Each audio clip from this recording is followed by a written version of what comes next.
Thank you for having me here today. I am a newcomer. This is my first year at convention, although it is not my first time working with HDSA. It's an absolute honor to share this weekend with you.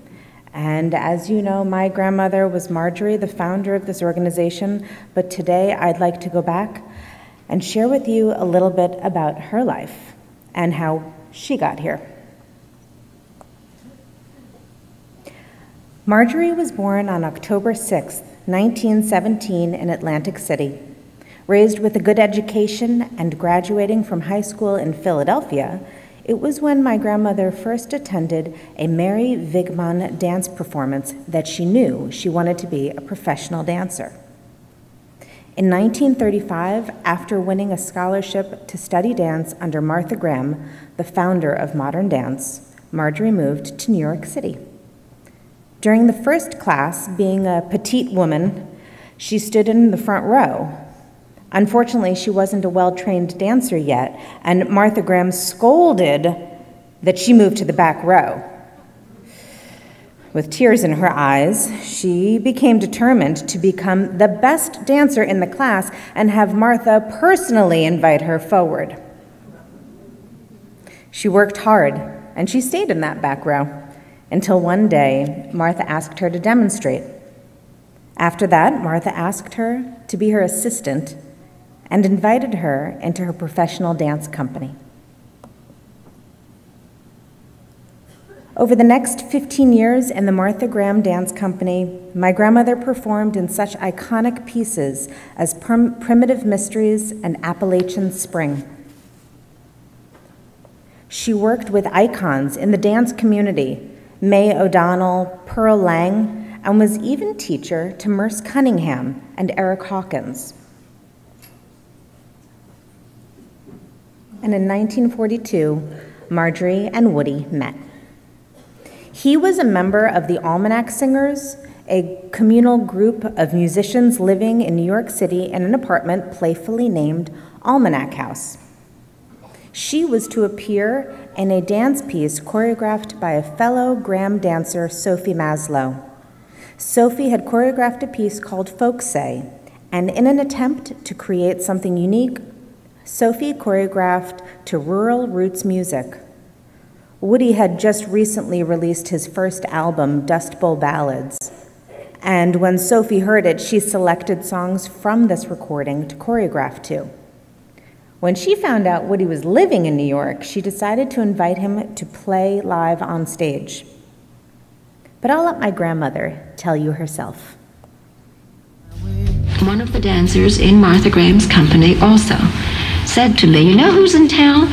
Woody Guthrie." And she had choreographed a beautiful segment, in dance, to two of his Dust Bowl ballads. And she said, instead of using the record, I'm going to ask Woody if he would do it in person on the stage, because I think it would be so effective. Well, when I heard her say that, I said, "Sophie, I am going with you to look for Woody." And I came to what was then Almanac House. There was a great big loft on 6th Avenue down here in the village. And I remember picturing in my mind what Woody was going to look like. You see, I hadn't seen a picture of him, but I had pictured a very tall, thin man and sort of thinking of Oklahoma cowboy. I could see the boots and the high hat and the kerchief, And I walked in, and way in the distance I see this little tiny guy with what I thought when he turned around was kind of a high forehead and beady eyes. And he looked as if he were asking a question. That was the look on his face. And he didn't look anything like what I had imagined. But it was truly love at first sight. So that's how we met. And my grandparents were married November 1945.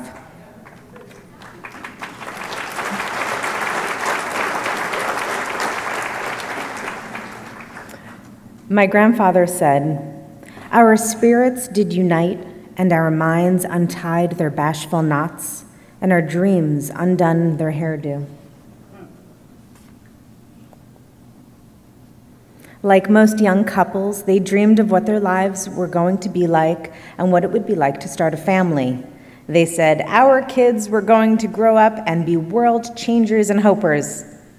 They were like any young couple in love, and together they had 4 children, Kathy, Arlo, Jody, and my mom, Nora. In 1943, Woody and Marjorie moved to Coney Island in Brooklyn, New York, to be close to Marjorie's parents, living nearby. And it was walking along the boardwalk that Marjorie first noticed Woody looking like he was walking with his guitar on his back, only he had no guitar. He had a hitch in his step and a lag in his manner. As a professional dancer, she had a keen eye for the way the human body moved. It wasn't until many years later that she would recall this as his first symptom of Huntington's. Woody first wrote about Huntington's in his autobiography, Bound for Glory. Although he was writing about his mother's symptoms, he described her fits of anger that he had experienced as a child. These were some of the first documented symptoms. And while helping Woody with his autobiography, my grandmother asked whether he thought he had the same illness. Woody responded, "No, only females inherit it, so I don't have to worry." Marjorie must have had an inkling, though, I feel, to ask such a question, but his answer dissuaded her for several years. She said, "All of us were aware that there was something wrong with Woody. There were numerous outbursts of temper, and one day Woody agreed that there was something wrong and consented to seek medical help. After a few weeks in various hospitals for observation, one day Woody suddenly called. The doctor had told him to go home. They gave him a subway token and a dime to call me. He was already on his way. I called the hospital and asked the doctor if it was true. No diagnosis? Just go home? The doctor said, "Mrs. Guthrie, your husband is a very sick man, and we don't know what to do with him." This was the real beginning of anguish. Whom would I talk to? Whom could I consult? How should we live? My grandfather spent the next few years in and out of hospitals, continually misdiagnosed with alcoholism or schizophrenia. And in 1956, he was picked up for vagrancy in New Jersey and admitted to the Greystone Park State Hospital. On his admission evaluation, he said he had written thousands of songs and was a well-known writer and had even written books. However, this was described as him having delusions of grandeur. Although that was certainly not the case, there was no doubt that he was ill and he needed medical help. Woody was initially admitted to the psychiatric wing of the hospital, and it was while at Greystone that Woody was finally diagnosed with Huntington's and received medical help. During those many years in the hospital, my grandmother took care of him. At the week's end, she would drive their 3 young children an hour and a half each way to go visit Woody at Greystone. To make the experience less jarring for the children, Marjorie brought Woody outdoors for family picnics. She would chat with Woody while the children played and climbed trees. As the children grew older and Woody grew frailer, my grandmother started bringing my grandfather home on weekends. It gave the children the ability to spend time with him on their own terms and allowed Woody's friends to come by more frequently. Those visits lifted his spirits when music was playing and good energy filled the house. Marjorie doted on him, bathing him, washing him, mending his clothes, feeding him rich foods like chocolate cakes and hot dogs to put back on the weight he had lost. At this time, there was nothing in place to help someone take care of themselves while living with this illness, and my grandmother got creative. She invented how to be a caregiver.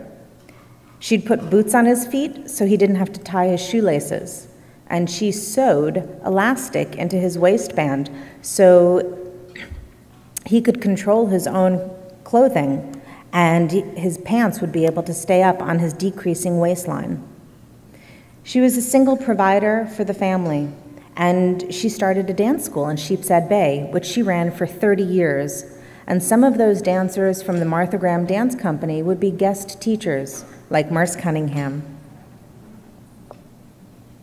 When my grandmother wasn't available, she invited local New Jersey friends, Sid and Bob Gleason, to take Woody out of the hospital and bring him back to their house. They would invite musicians like Cisco Houston, Oscar Brand, Ramblin' Jack Elliott, John Cohen, Bob Dylan, and other musicians to visit, always playing Woody his songs. There was one visitor in particular who helped Woody more than most. Bob Dylan came to our family's home looking for Woody. After learning he was in the hospital, my grandmother took him to see Woody, and he stayed on, helping out wherever he could. Let's hear what Bob has to say about it. But when I met him, he was not functioning with all his facilities at 100%, you know? But the person I saw, I was there more as a servant than as somebody there. I mean, I knew all his songs, and I went there to sing him his songs. He always liked the songs. And he'd ask for certain ones. I knew them all. I was like a Woody Guthrie jukebox.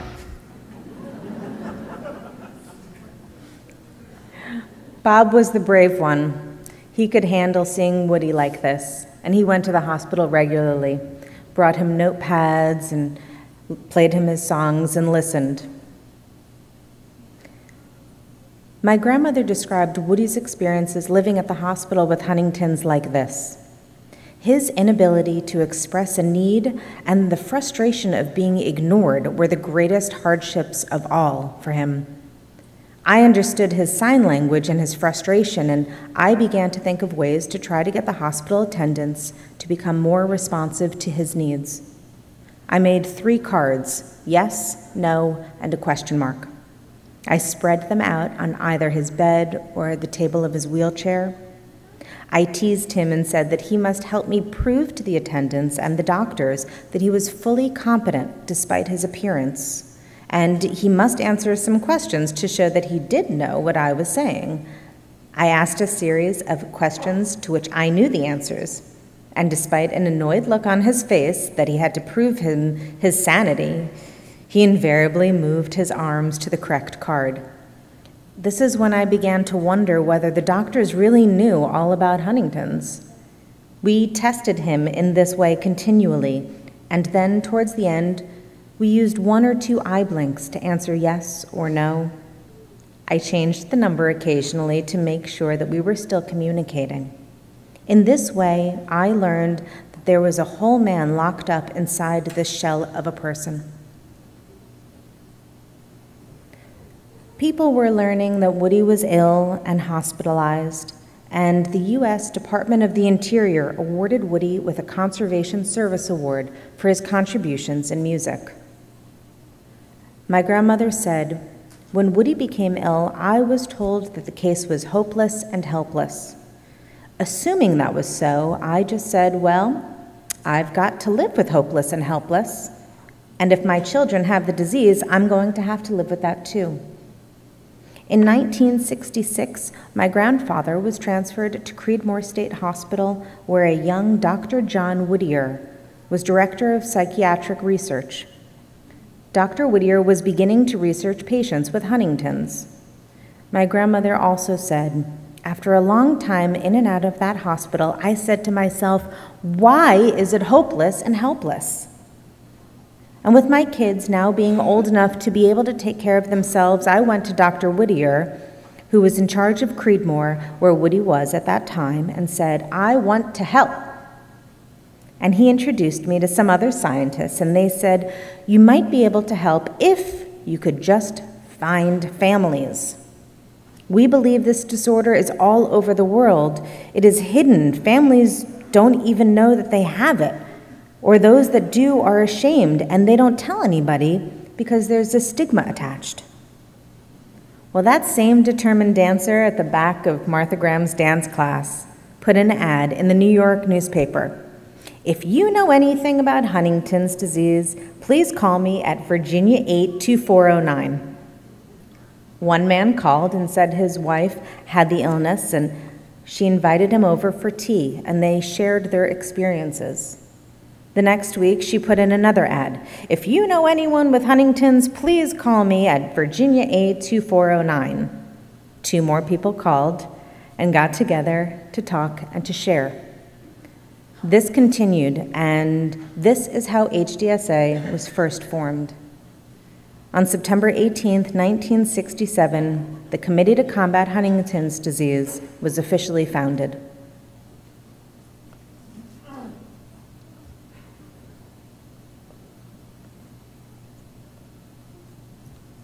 My grandfather said, "My mind is like the climate I've followed so long, and yours is like the ground and the earth and the solid footing where rabbits play and deer go scampering. And if the eagle circles the cliff in the sun, even he loves the ledge that is safe for his landing when his wings get tired of rambling the heavens." My grandfather passed away on Tuesday, October 3rd, 1967, at the age of 55. A tribute to Woody was planned in New York, and on January 20th, 1968, and later a second West Coast tribute on September 18th, 1970.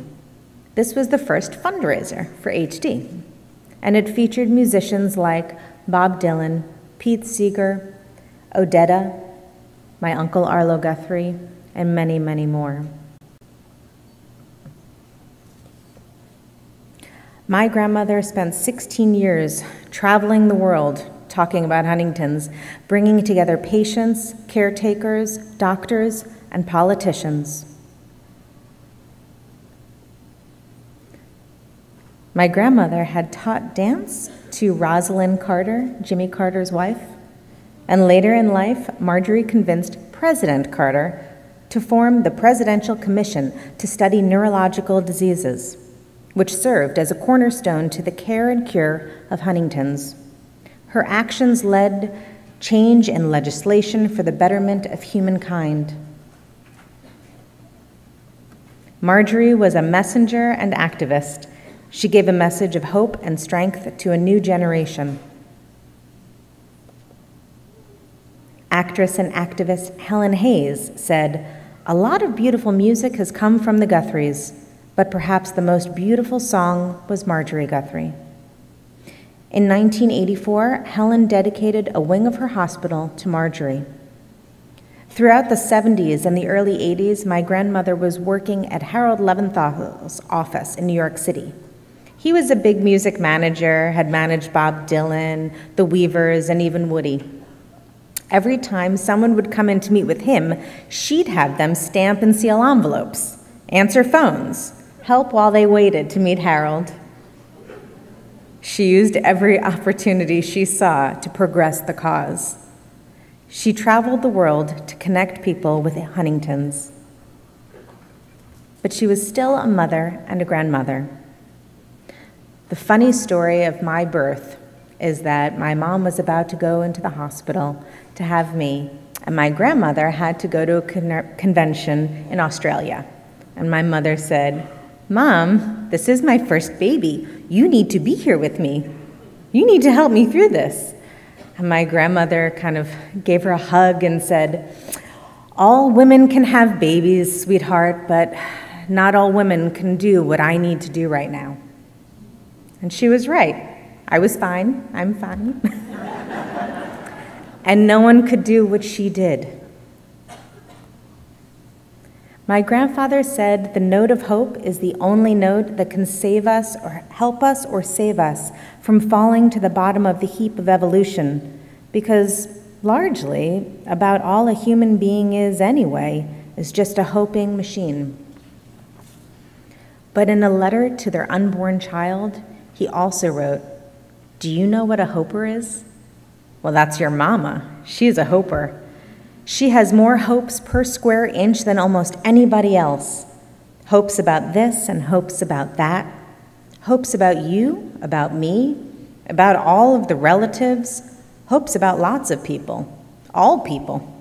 I ought to say she's what's called a planner. I guess she makes more plans in a day than fascism could tear down in a century." I really believe this was what made me like her. Every detail of her is not only a plan, but it is a dream.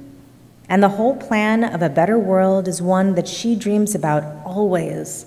And she dreams it so plain and so strong that everybody who gets close to her notices it and picks it up like radio taking music out of the air.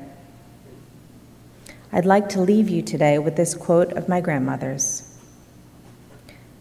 To this day, I have not changed my youthful dreams of wanting to be a world changer and hoper, but I think I have learned how to accept my reality through change and experience.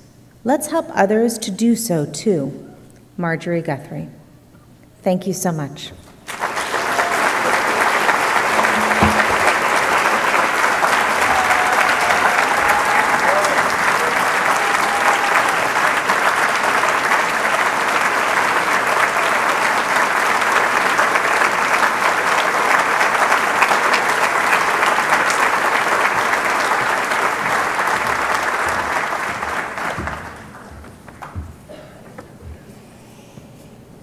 Wow. And now for more. Our second speaker